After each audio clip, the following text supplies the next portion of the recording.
What is up, guys? Welcome to another story time. It's gonna be an excellent story. I think, yeah, there's a couple stories that I was thinking about telling, and I mentioned it to Jason, and Jason's like, no, John, you can't say that story. And I'm like, darn it, I really want to tell you guys, but some of these stories are just a little bit too crazy.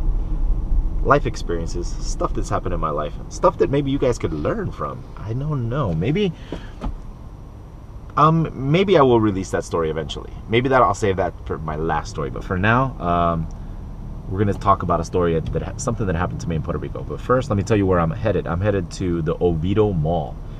It's actually near my house. This is my neighborhood, by the way, guys. And I don't know why there's so much traffic today. Normally, I like my neighborhood because there's not much traffic. Maybe it's rush hour or something. I don't know.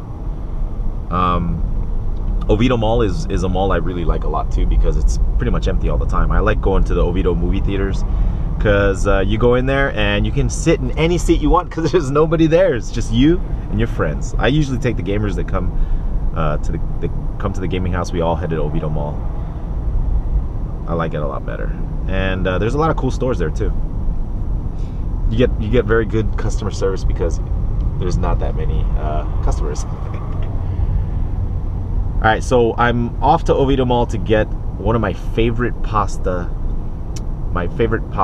dishes, and it's in a bowl. It's called I think the place is called Pasta Bowl. I don't know. I'm gonna take you in there. You guys are gonna get to see it. I'm gonna eat this pasta. It's gonna be my carbs before I head to the gym, and then I'm gonna get ready for the all-night live stream session tonight. It's 5:41, so I'm thinking, eat my pasta, hang out in the mall a little while, and then head to the gym. I really want to start the live stream before 9 p.m. That'll be a good time. All right, now with the story. The story has to do with surfing. Maybe some of you guys, I've said it in some of my videos. Wait, I actually have a video on YouTube where it shows me surfing on my main channel, and I actually had a super wipeout. I've been surfing all my life, but I surf boogie board. I can surf surfboard, but the problem is my knee. I have problems with my knee, and I had a motorcycle accident where I lost my finger, and I actually broke my knee. So I can get up on the surfboard, but the thing is, I can't bend my knee completely. Like, look, this is as far as it can bend.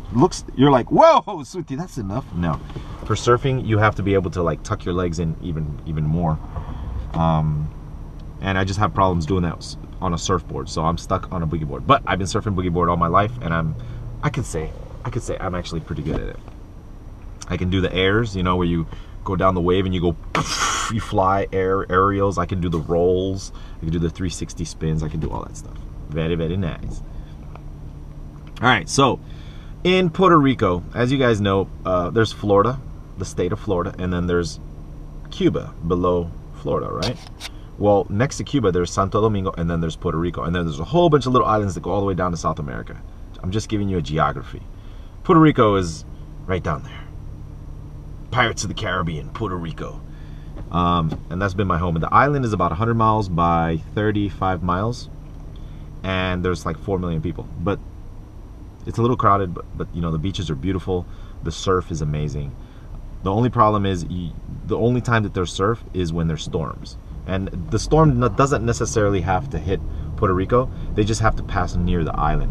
So a lot of times us surfers in Puerto Rico, we're constantly looking at the weather reports, the surf report, and we wait for storms. Usually storms, hurricanes, storms that come off Africa, and they come and they skim the island, or they go north of the island or south of the island.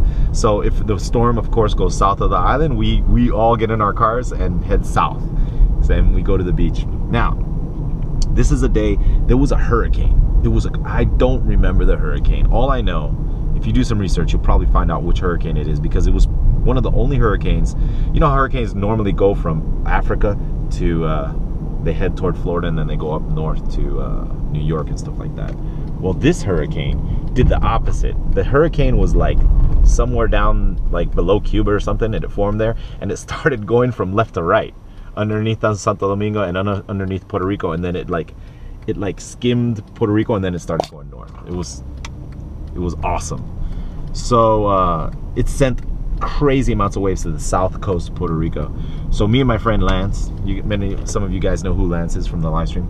We get in our car and we head to a beach called Inches, and I think it's in a town called Patillas on the south side of the island. We head there and we arrive, and lo and behold, the waves are too big. They're too big to get into the water. They're like 15, I would say 12 to 15 foot faces on a reef. That's ginormous. That's incredible. So everybody, all the surfers, I look down the coast, all the surfers are on the shore just looking, and no one dares to go in. No one, even us. We're just like, wow, this is just crazy. It's too big, dude. And then one crazy maniac jumps in the water, and it's kind of like lemmings or monkey see, monkey do. After that guy jumped in, everybody followed him. It was hilarious. All right, but that's not the story, okay? We get into the water, me and Lance, we get into the water. And the good thing about this beach, if any of you have ever surfed, you know what a channel is, right?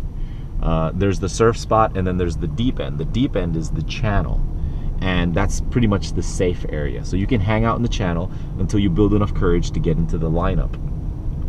So me and Lance are hanging out in the channel, just watching these giant waves come in, and pretty soon we got up our courage and we got into the impact zone. Well, not impact zone. We got into the break.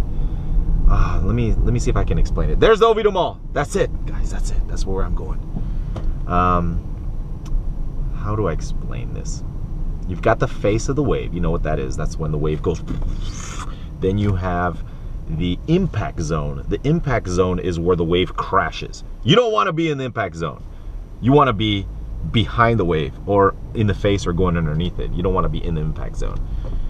So that was one of the biggest fears. Like, you did not want to get like eaten alive by one of those waves.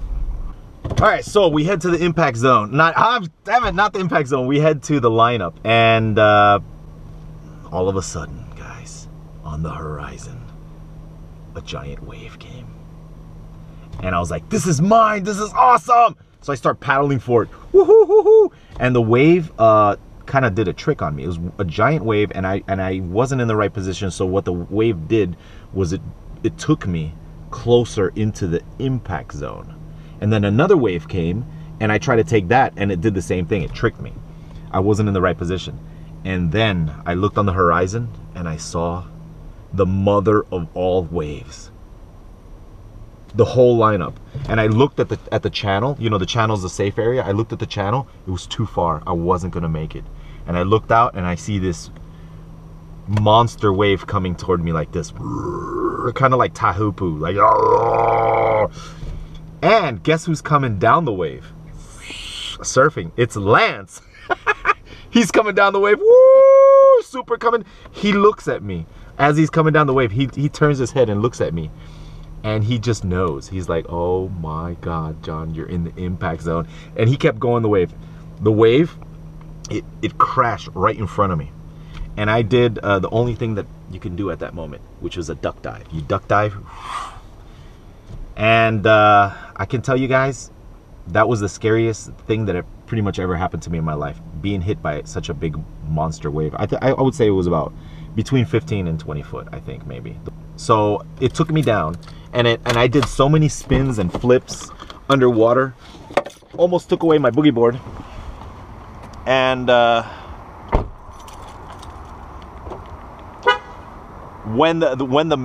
this is me, and this is the wave. This is what happened to me.